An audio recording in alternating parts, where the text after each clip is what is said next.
আজকের এই মহতি আয়োজনে যারা উপস্থিত সবার প্রতি ভক্তি প্রেম ভালোবাসা জানাই, শুভেচ্ছা জানাই। এই আয়োজনের উদ্যোক্তা যারা নবীন সহ তার বন্ধুরা চূড়ান্ত সাহার চিকিৎসার জন্য এবং সারা দেশে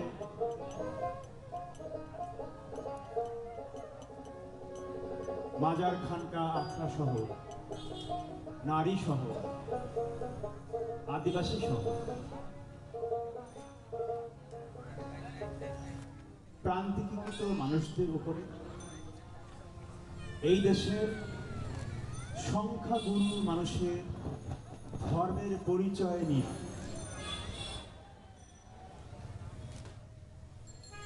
কিছু মানুষ, একটা গোষ্ঠী প্রান্তিকৃত মানুষদের উপরে যে জুলুম, সহিংসতা, নির্মমতা চালাচ্ছে, তার প্রতিবাদে এই সব কিছু উদ্দেশ্যকে সামনে রেখে আজকের এই আয়োজন করার জন্যে আমি আমার অন্তর থেকে এই উদ্যোগদের প্রতি আমার কৃতজ্ঞতা জানাই, সংহতি জানাই, শুভেচ্ছা জানাই।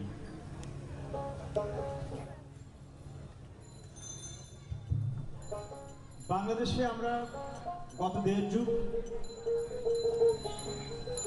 একটা কর্তৃত্ববাদী ফ্যাসিস্টিক শাসনের মধ্যে ছিলাম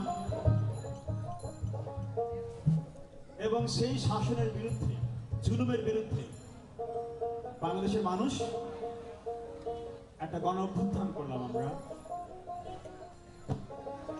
আশা ছিল একটা গণতান্ত্রিক ন্যায় ইনসাফের বাংলাদেশ,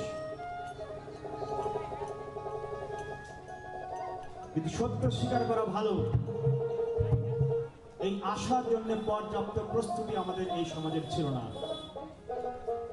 এই কথা আপনারা শোনেন নাই, আগে হয়তো শোনেন নাই, শুনলেও খুব কম লোক এই কথা বলছে।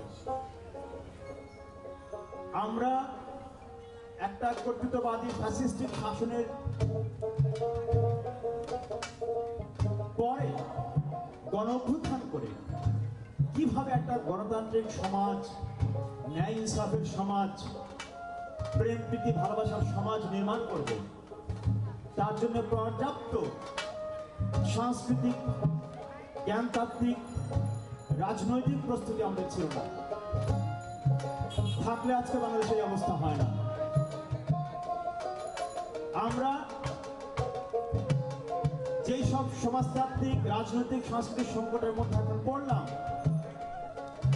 এইটা যে পড়তে যাচ্ছি আমরা, সেটা দেখার মতো দূরদৃষ্টি আমাদের সমাজে বুদ্ধিজীবীদের, সমাজকর্মীদের, রাজনীতিকদের দৃষ্টিসীমার মধ্যে সেই জিনিসটা খুব কমই ছিল।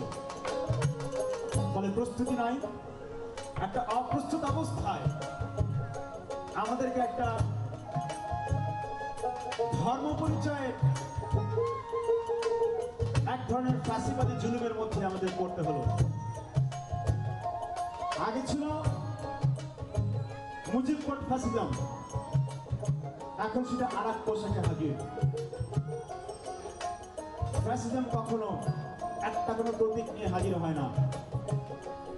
ফ্যাসিবাদ একটা চিন্তা, একটা মত, একটা পথকে, একটা দর্শন, একটা ভাবাদর্শকে অন্য সকলের উপরে জোর করে, জুলুম করে, নির্যাতন করে চাপিয়ে দেওয়ার নাম হচ্ছে ফ্যাসিবাদ। এটা ধর্মের নামে হতে পারে, এটা উন্নয়নের নামে হতে পারে, মুক্তিযুদ্ধের নামে হতে পারে, কমিউনিজমের নামে হতে পারে। আমাদের দায়িত্ব হচ্ছে এই রকম যে কোনো ফ্যাসিস্টিক প্রবণতা, সে যে লেবাসেই আসুক না কেন, যে রেটরিক, যে ভাষা ভঙ্গি নিয়ে হাজির হোক না কেন, তাকে চ্যালেঞ্জ করা। সাংস্কৃতিকভাবে, রাজনৈতিকভাবে, জ্ঞানতাত্ত্বিক ভাবে, দার্শনিক ভাবে। এইসব আয়োজন, আজকের এরকম আয়োজন আর অসংখ্য হওয়া দরকার, এবং সেইগুলোকে কেবলমাত্র রিচুয়ালিস্টিক করার পক্ষে আমি নই। আসলাম, দুইটা কালাম গিয়ে চলে গেলাম, এটা আর এই কালের কর্তব্য আমাদের মধ্যে মনে হয় যথেষ্ট নয়। আমরা যেসব কালাম, গান, পদ আজকে আমরা এখানে পরিবেশন করতেছি,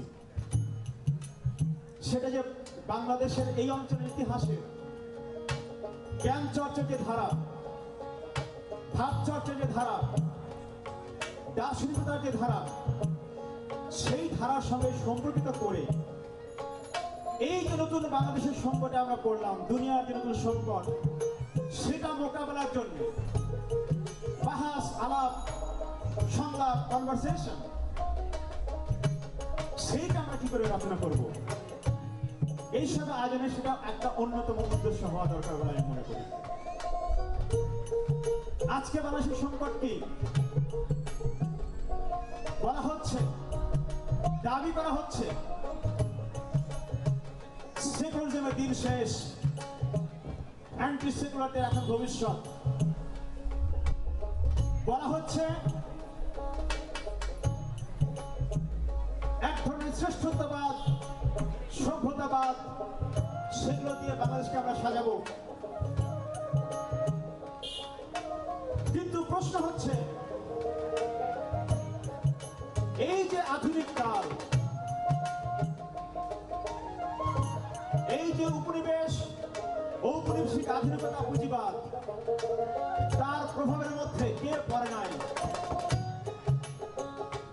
যেই সেকুলারিস্ট ধ্যান ধারণা আধুনিকতার মধ্যে হাজির হলো, সেই আধুনিকতার প্রভাবের বাইরে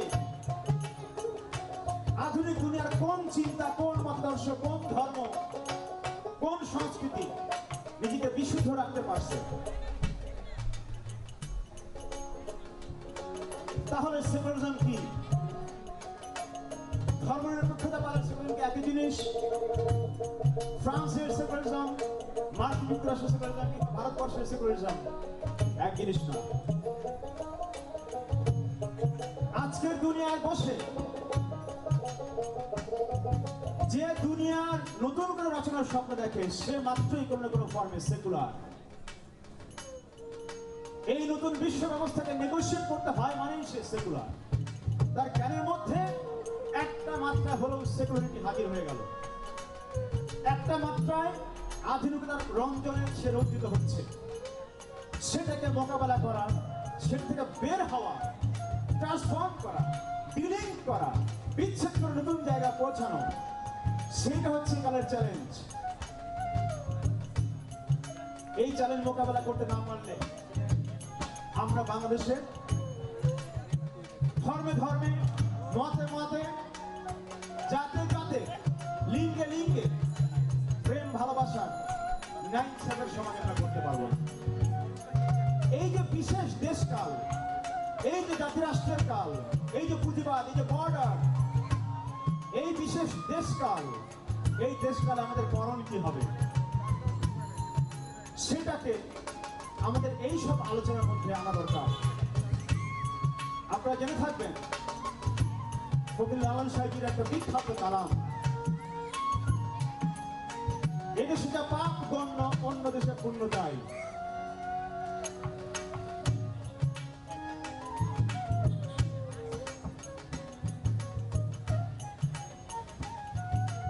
সেই কালামের মধ্যে একটা গুরুত্বপূর্ণ কথা আছে,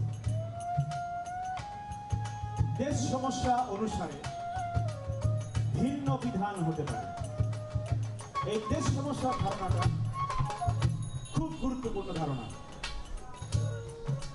দেশকাল এর বাইরে কোনো জ্ঞান মানুষের পক্ষে সম্ভব নয়। একই সঙ্গে দেশকাল অনুসারে আমাদের করণ কর্তব্য ঠিক করতে হয়। এই কালের সমস্যা কি, এই আলাপটাই বারবার ফিরে আসতে হবে। এবং এই কালের সমস্যার সমাধানের জন্য আমরা আমাদের সাধকদের কাছ থেকে কোন জ্ঞান, কোন প্রজ্ঞাটা আহরণ করব, ধারণ করব, এবং এই কালে সেটা প্রয়োগ করব, অনুশীলন করব। এই নতুন চ্যালেঞ্জ, এই কালের চ্যালেঞ্জ, সেই নিয়ে আমার আমার একটা ছোট্ট রচনা আমি এখন পরিবেশন করব।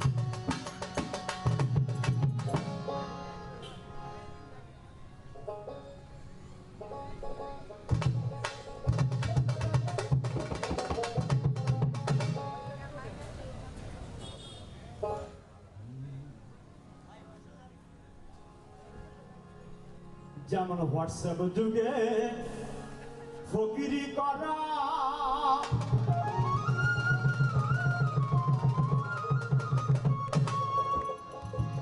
এটা হোয়াটসঅ্যাপের যুগ নাকি? অ্যান্ড্রয়েড আছে না সবার হাতে? সাইকেল আমলে কিন্তু বিদ্যুৎ ছিল না, উঁচা উঁচা বিল্ডিং ছিল না, ইন্টারনেট ছিল না, টেলিফোন ছিল না, অ্যান্ড্রয়েড তো প্রশ্নই আসে না। নতুন এই কাল, এই কালে ফকিরি কেমনে করবে লোকেরা? যেমন হোয়াটসঅ্যাপ যুগে ফকিরি করা, ইনস্টাগ্রাম জিনিসটা ধরা, সাবেক রুহু গেছে মারা,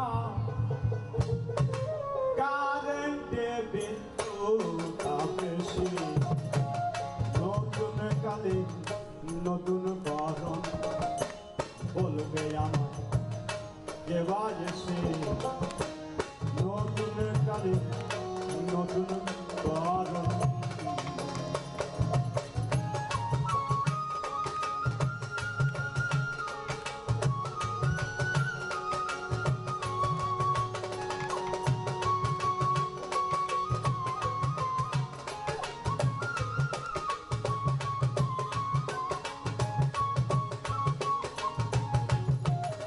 মানুষের ইতিহাসের প্রতিটি পর্বান্তরে চৈতন্যের নতুন নতুন দশা, যাকে আমরা রুহু বলে ডাকি, আত্মা বলে ডাকি, চৈতন্য বলে ডাকি, একই দশায় থাকে না। এই যে আধুনিক কাল, আধুনিক ব্যক্তির আবির্ভাব, এই জিনিস কিন্তু 500-600 বছরের গল্প। এরকম আর অনেক ঘটনায় আমরা বুঝতে পারবো রূপ আত্মা চৈতন্য কত নতুন নতুন দশার দিকে আমরা যাচ্ছি, সেটা খেয়াল করা ব্যাপার।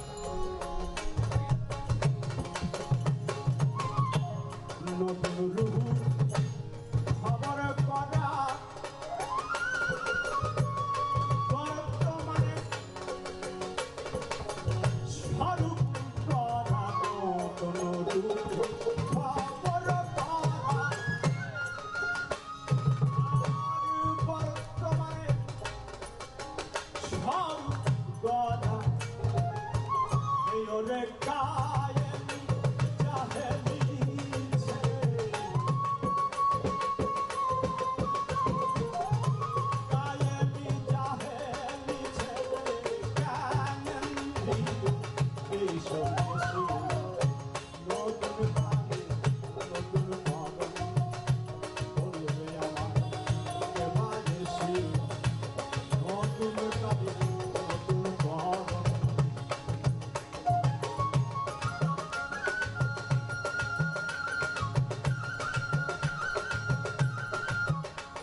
তাই চ্যানেল চিনেন তো না, যে চিনায় দেয়, আমরা গুরু মুর্শিদাদেরকে বলি, শিক্ষক মেন্টর ওস্তাদ, সেই চ্যানেলকেও চেনার ব্যাপার আছে। আমরা জানি গুরু খুঁজতে হয়, গুরুকে চিনে নিতে হয়, তবে চ্যানেল মতো করে চেনার প্রসঙ্গটা খুব জরুরি প্রসঙ্গ।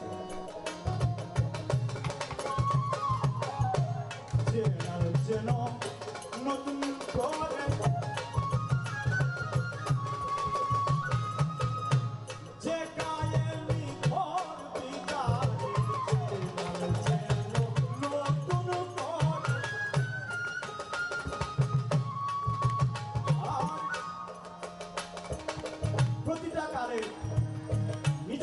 ঘোর থাকে।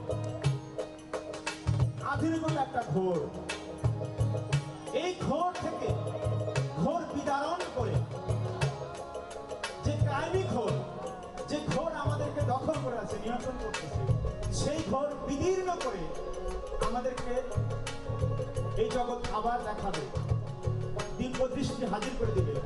যেমন চেনা আমাদেরকে খুঁজে নেওয়া পছন্দ। চেনা চেনা নতুন ঘর, যে কায়েমি ঘর মুর্শিদ ছেড়ে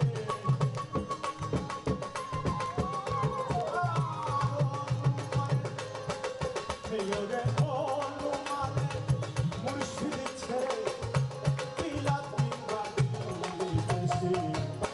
নতুন কাজে নতুন কর বলবে আমার বাজেছি, নতুন কাজে নতুন কর।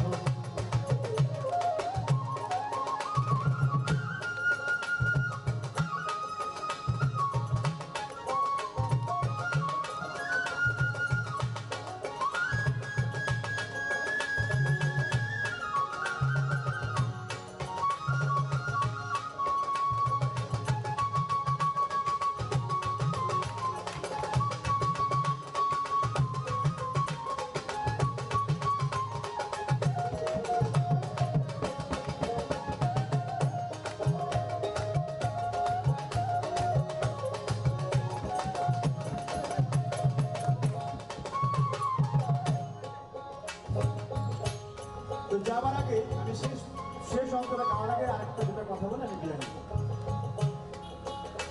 আমি মনে করি আমাদের এখন সময় হচ্ছে, যেটা বললাম একটু আগে, যে এই একটা ঔপনিবেশিক বর্ণবাদী আধুনিকতার মধ্যে আমরা পড়ছি, যার মধ্যে জাতি রাষ্ট্র ইত্যাদির উৎপত্তি হইল। এই কালে ধর্ম সম্পর্কিত আমাদের বোঝাপড়ারও একটা পরবর্তন ঘটে গেছে। যেমন আমরা ধর্ম মধ্যে রিলিজন শিখছি, এইগুলা বোঝার ভুলভাল থেকে আমাদের বের হওয়া লাগবে। ধর্ম, মত, দিন, রিলিজিয়ান, পন্থা, এগুলো কি জিনিস, সেগুলোকে আমরা কি করে গড় করে ফেললাম, সেগুলো বোঝা লাগবে। একই সঙ্গে প্রতিটা ধর্ম মতের উৎপত্তির বিকাশের ইতিহাস নতুন করে চেনা লাগবে, এবং এই কালে ধর্ম সম্পর্কিত কোন রকম বুঝ, সংস্কৃতি সম্পর্কিত কোন রকম বুঝ আমাদেরকে সকল ধর্ম মত পথ সাধনার ধারাকে সম্মান শ্রদ্ধা করতে শেখায়, সেটা শিখতে হবে। সেটা না হলে আমরা এখনকার যে সংকট হাজির বাংলাদেশের আমাদের সমাজে আমরা মোকাবিলা করতে পারবো না। আমরা ধর্মীয় ফ্যাসিলিটি মোকাবিলা করতে পারবো না, আমরা কোনো রকম জুলুম মোকাবিলা করতে পারবো না। নতুন ভাবে আমাদেরকে একটা জ্ঞান চর্চায় ভাব চর্চায় ঢুকতে হবে, যেটা প্রস্তুতি আমাদের অতি জরুরি ভাবে